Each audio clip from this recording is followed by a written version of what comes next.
Jadeja again. A hat-trick of catches.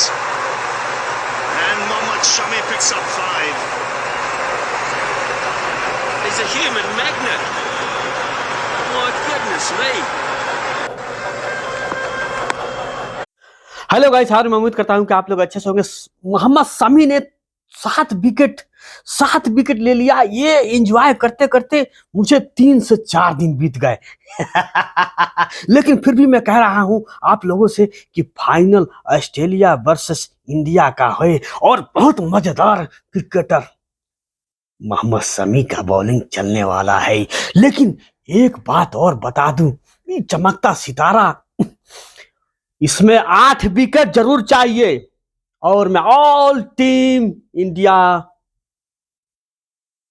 Versus कप्तान को congratulation, all team को congratulation.